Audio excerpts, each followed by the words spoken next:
Hello and welcome back to Small Talk. We've got a great episode ahead as we speak with a pair from Wisconsin River Falls. I'm your host, Katie Mucci. Each week on the show, we highlight the past and present of Division III, with both current and former student athletes joining to talk about their experiences, their favorite on-campus spots, the craziest road trip stories, and more. This week, we've got a grandfather-grandson duo joining as Dylan Carter, a current member of the men's basketball team, and Bob Carter, a UWRF Hall of Famer, join us. We talk about the changes around campus, the family connection at Wisconsin River Falls, their favorite memories, and more. Thanks for joining this week. Now it's time for some small talk.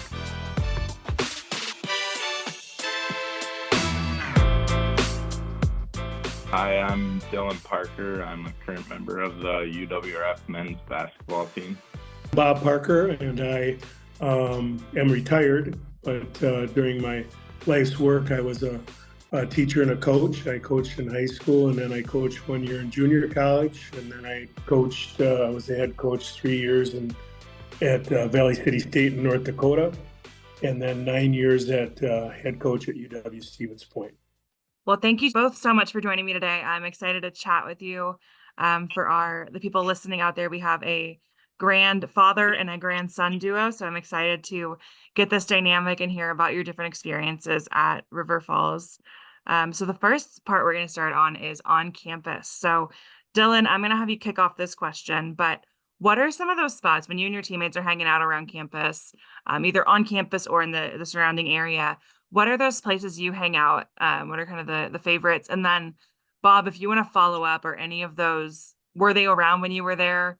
Are they kind of, staples in the area? So Dylan, kick that one off. I'd probably say like one of the main spots, just because we're there the most, is the locker room. This is like where we hang out a good amount before practice, after practice, before lifts, after lifts, and like I'd say that's one of the main key spots. And then another is the UC and the cafeteria. A lot of people go there to get lunch after class or dinner after practice and whatnot. And that, I'd say that's one of the bigger things where our team is creating a bond and getting to know each other better. Yeah, and I would say that, when I was there, the campus wasn't as big as it is now. And, we hung around a lot in the student center, but it was much smaller than what the student center is now. And all the athletes went there. It was kind of a neat place to go because not only did you hang with the basketball players, but you got to know all the football players and baseball and all the other sports. So that was a great place to be. And Bob, I assume you've been back to campus a bit with Dylan on the team now. What is maybe the biggest change, or something that you just look at and you're like, man, I wish I had that when I was there? Well, that would have to be the athletic facility. It's second to none in the WIAC right now in our conference. It's an outstanding facility. It got done primarily through the efforts of wonderful athletic director Don Page, who was there when I was there, and he had connections to Herb Cole in Madison and other connections down there as well, because he attended school and played basketball there, so we got good donations from them. It's just an outstanding arena, along with training and practice gyms and so forth. Hockey arena, it's beautiful. Very cool. When you're in the local area, and I'm going to be naive to the Wisconsin areas, but local town, is there any kind of hot spots there when you're trying to go out to eat, grab coffee, anything, Dylan? Yeah. I mean, my grandpa knows it as well. Nutty Squirrel. We go there a ton, even when he's just visiting in general. That's the main place to go. He's got a few other ones too. He doesn't admit it. He's 21 now, so he's got a couple other hangouts that he can go to too. Tell us what those are, Dylan. I mean, the main spot is Johnny's. Out of anything, I'd say. that's like our go-to.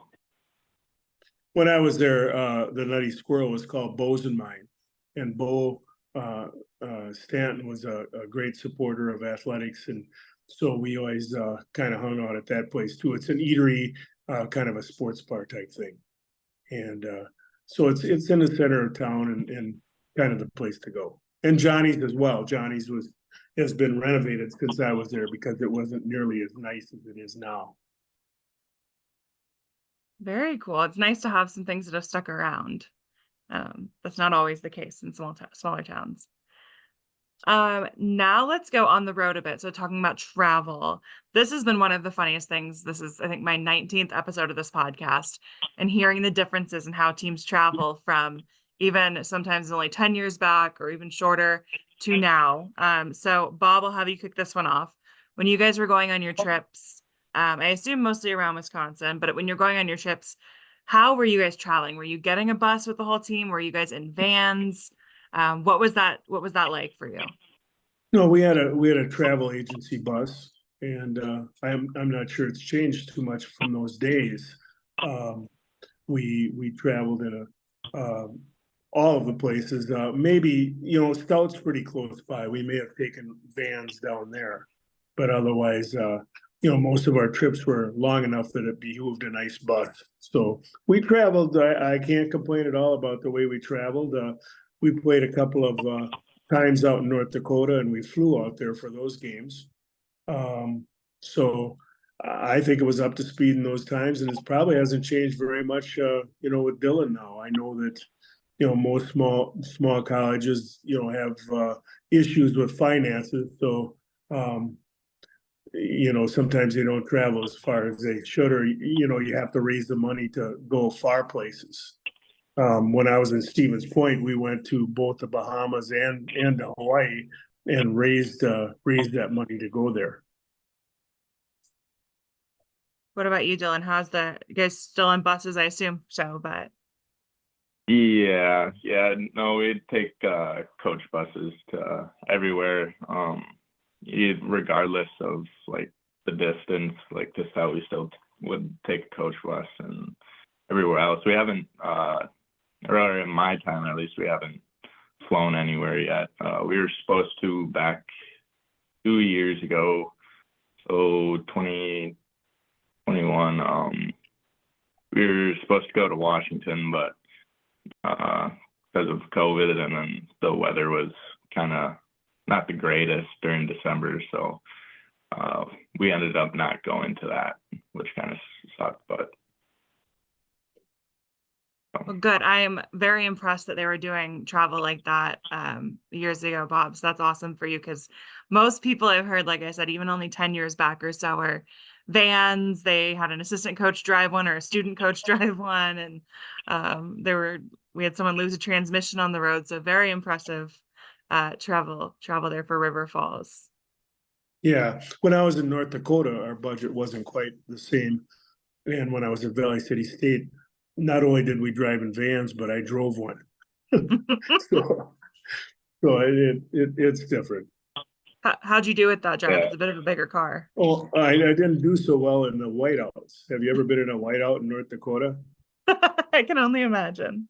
You know how you drive in a whiteout? Besides, very carefully. Yeah. You turn your lights off and you turn your flashers on, and then that beams the black highway back to you.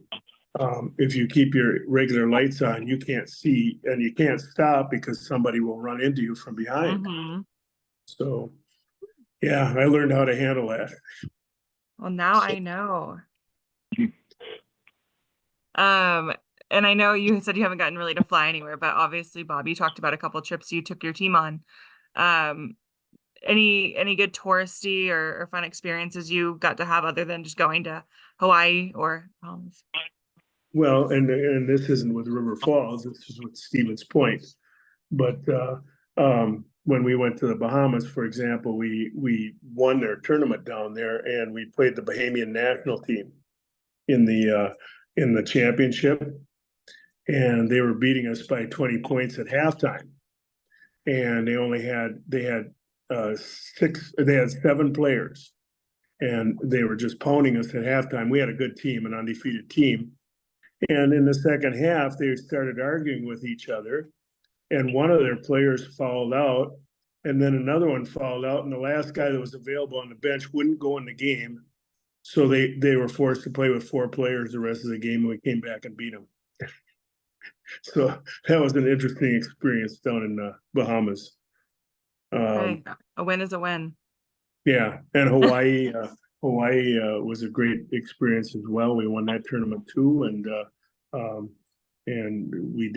we stayed on the main island, and I think we hopped over to play Hawaii Hilo, in another game. So, and again, when I played at River Falls, and when I coached, it was always NAI. It was never Division III.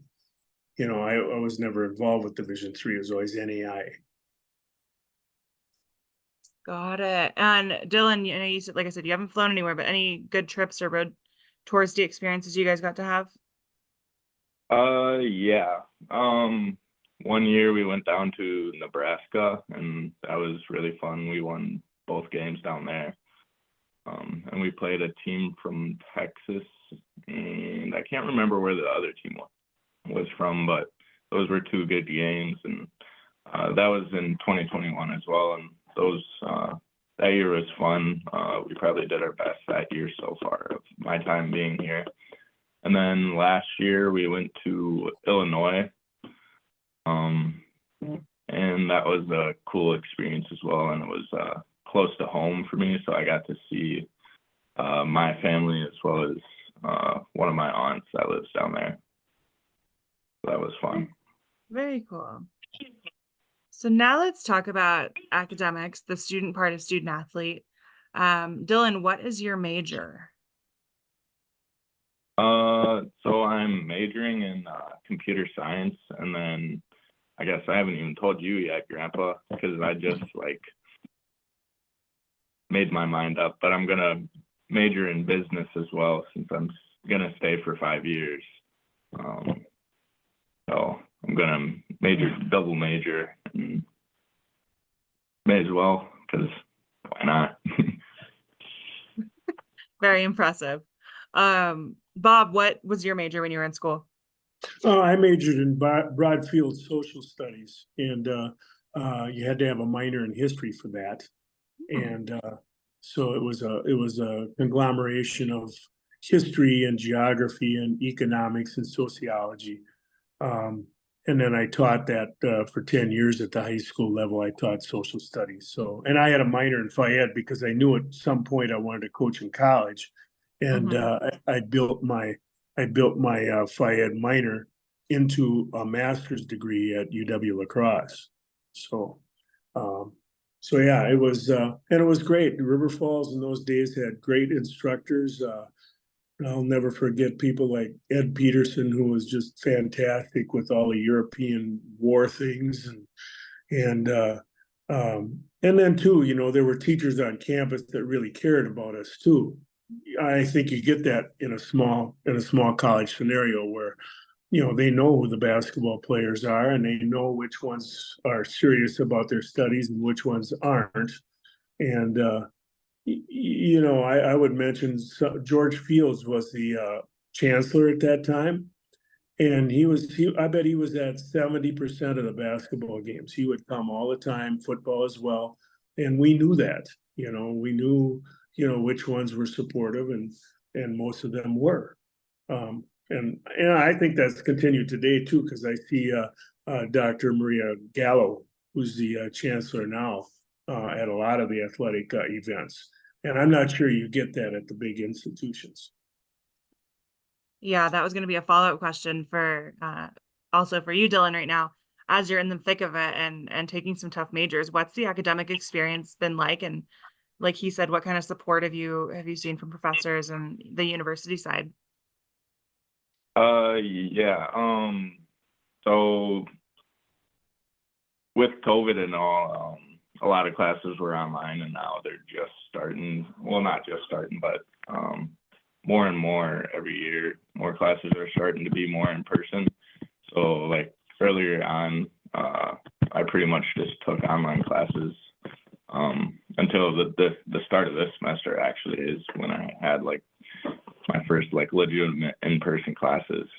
So it was a little change going from that, but like one of my professors, Brian Schultz, he's my economics teacher, and he really cares about his students, and he always keeps updates on sports and stuff like that of what's going on around UWRF.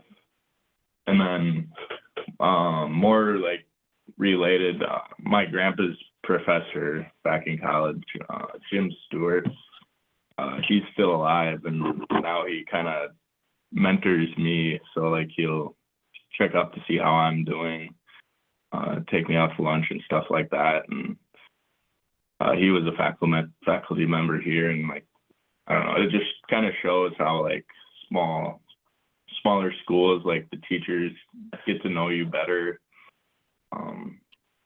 And even after like they're done teaching, like they still check up on their students and whatnot. And I don't know, I think it's pretty cool. That's really cool. Dylan, like I said, since you're still in the thick of it, have you had a favorite class or professor so far? Yeah, I'd probably say it's Brian Schultz, my macroeconomics teacher. Like I said, he cares a lot about his students, and he always will come up to me in class and see how I'm doing, see how like my injuries progressing and whatnot. And I don't know, I think that he's a really, really good guy, and I care for him a lot. So Great. Now let's get to some story time. So I want to hear first a funny or crazy but appropriate story. Bob, I'll have you kick this one off. Well, I have quite a few. Can I tell two? Absolutely. Okay. Well, the first one is that I was captain while I was at River Falls, and I was playing, and we had a big game down at Platteville. And Platteville, to some degree, has the same facility now as it did then, and the locker rooms were underneath the gymnasium, and you go through a number of hallways to get down there through the catacombs. And we were down there and dressed up, and we were fired up for a game that we needed to win. And so everybody was jumping and screaming and ready to go on the floor and kick some butt. And I let them out of the locker room, and all at once we had 7 of us in the broom closet because I let them right into the broom closet. So that didn't work so good down there. My second story is that I'm probably one of the few people that witnessed one of my teammates getting kicked off the team during the game, because we had this one guy who was kind of a malcontent and thought he should have been playing more than what he was. And we were playing out there, and all at once we looked down at the end of the bench, and he had gone out and gotten himself a hot dog and a Coke, and he was eating on the bench. And the coach started screaming at him, what are you doing? He said, well, I'm not getting in the game anyway. And he said, no, you're not even on the team anymore. Get out. So that's something that happened too. So those are a couple of things that I thought of that, were kind of interesting while I was there. I cannot imagine being a fan watching a player on the end of the bench while eating and drinking. And Dylan, could you see one of your teammates doing that these days? No, definitely could not see my teammates doing that. No, not at all. Now, Dylan, what kind of stories do you have? I don't know. I've been trying to think of stuff, but nothing comes clear to the top of my head. I was probably one of the games that I thought was funny was my freshman year. One of my teammates was talking trash to the team the whole game, and we were blowing a player out, and he gets in, and right when the buzzer hit comes, Eau Claire guy pulls up right in his face and just splashes it, and my teammate had his hands up and looked around to see that it went in and just dropped his hand in disbelief. And I don't know. I thought that was funny to me, but couldn't really think of too many. That's all right. That's all right. You know, you gotta be able to take it if you're gonna trash talk, I guess. And sometimes taking it is in the form of getting beat on a shot. I guess you guys won the game, though, it sounded like. Yeah, we killed him. We had it on film of him doing that. And funny. There you go. All right, so those are funny or crazy with the food and drinks on the bench. But let's talk about favorite memories. So just something that stands out during your time with the team and is maybe a good memory or something you look back on fondly. So Dylan, do you have one of these for us? Yeah. So 2021, I believe Platteville was ranked number 3 in the country at that time. We hosted them at home for alumni night, and we ended up beating them, and it was a really good game to be a part of. And I can't remember if you were at the game or not, Grandpa, but it must have been really fun to watch. But yeah, no, that was like a really exciting game when we upset them, and that was probably one of my top moments. Always a good one. Bob, how about you?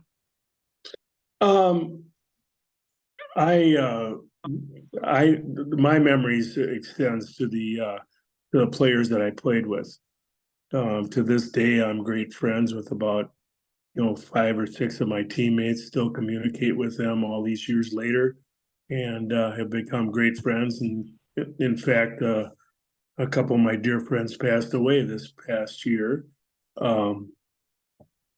But the friendships is what I take away from it. We didn't have great teams when I played. I'll be the first to admit, but we tried hard and played hard. Played against some great teams when I played. I mean, great teams. And in those days, Eau Claire was coached by legendary Ken Anderson, and he had. When I was a senior, he had Mike Ratliff and Frank Shady, both of whom were drafted in the NBA, and both of them played at least a year or two in the NBA. So, and they were Whitewater in those days with Eli Krogan. He had some great teams as well, and they were right in there with Eau Claire. So, I mean, and again, all the teams in the league when I played were NAI, with the exception of Whitewater. Got it. And now we're going to kind of head towards the wrap up part of this. But I think one question I want to ask that obviously stands out when you have family members who went to the same school and played in the same program.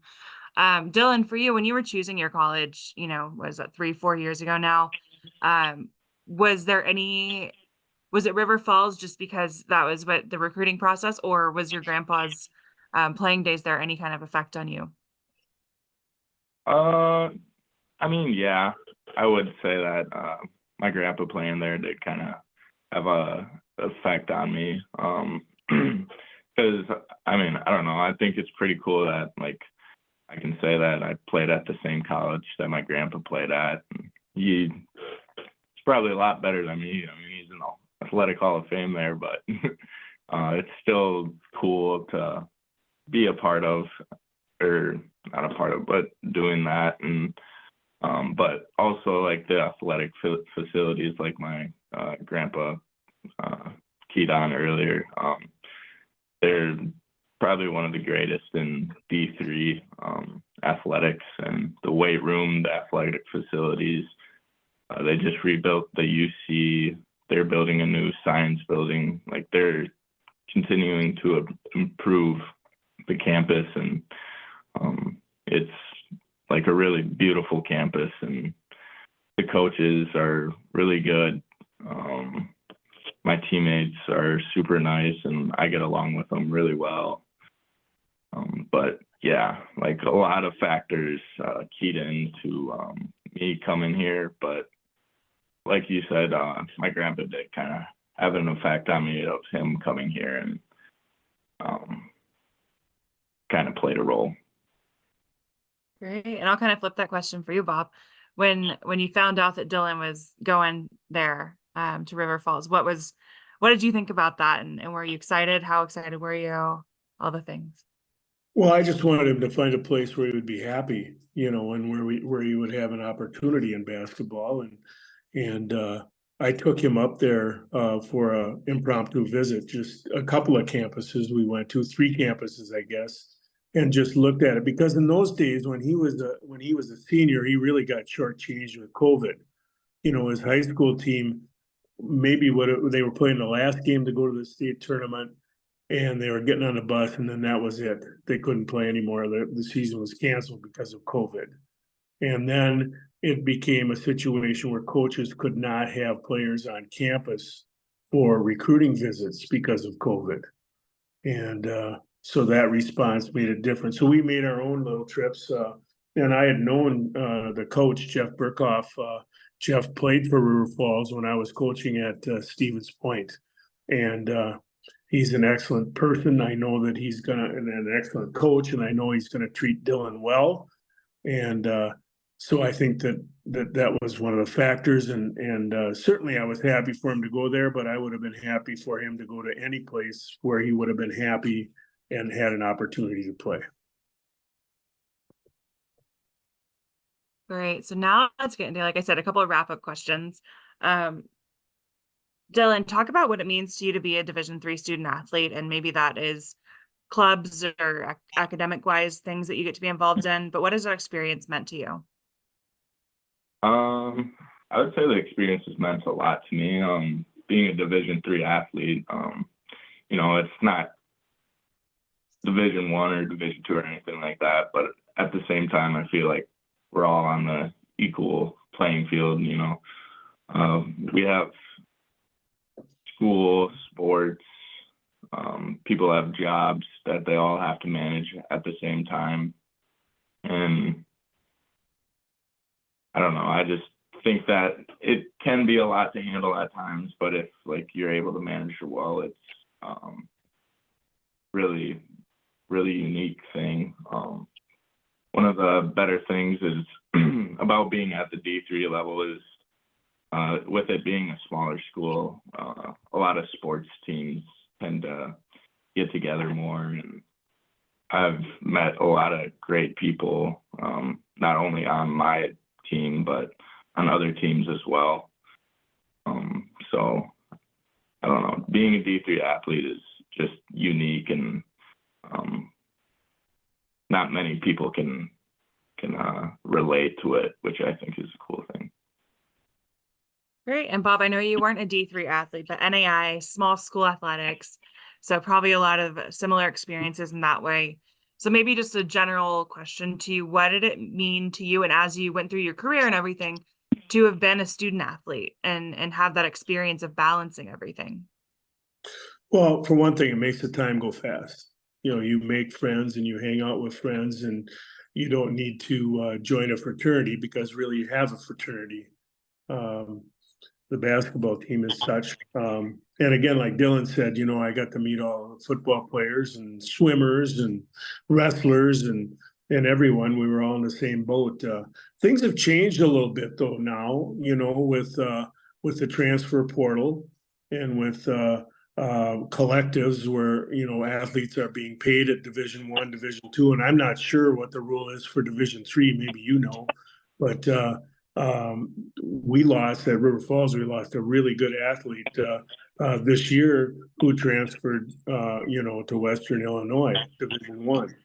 And so people are much more fluid now. They move, they go from different places, transfer in, and think they're going to get a better deal on the other side of the fence.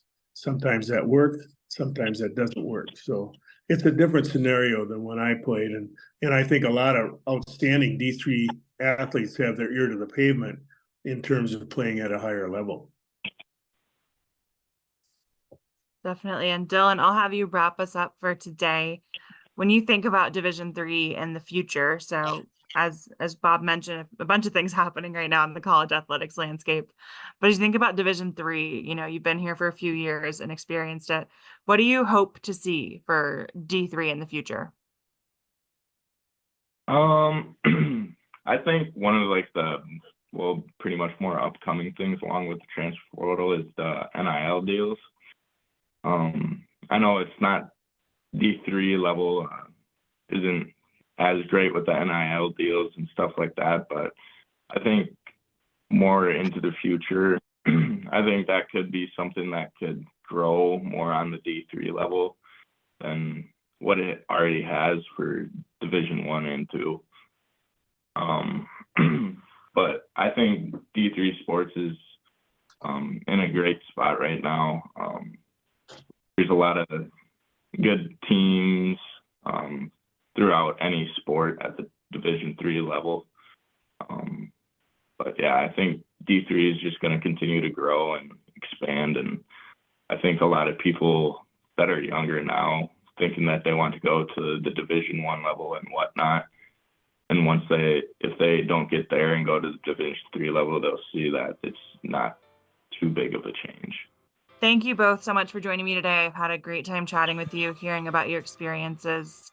I really appreciate you taking time just before the holidays to hop on here. Thank you, Katie. I appreciate it. Yeah, thank you for having us. To everyone listening, thanks for tuning into this episode of Small Talk. We post new episodes every Thursday. To follow along with everything Division III, you can find us on social media at NCAA D3 or NCAA DIII. Make sure to join the conversation with us all year long by using the hashtag DIII50. Have a great day, and we'll see you for some more Small Talk next week.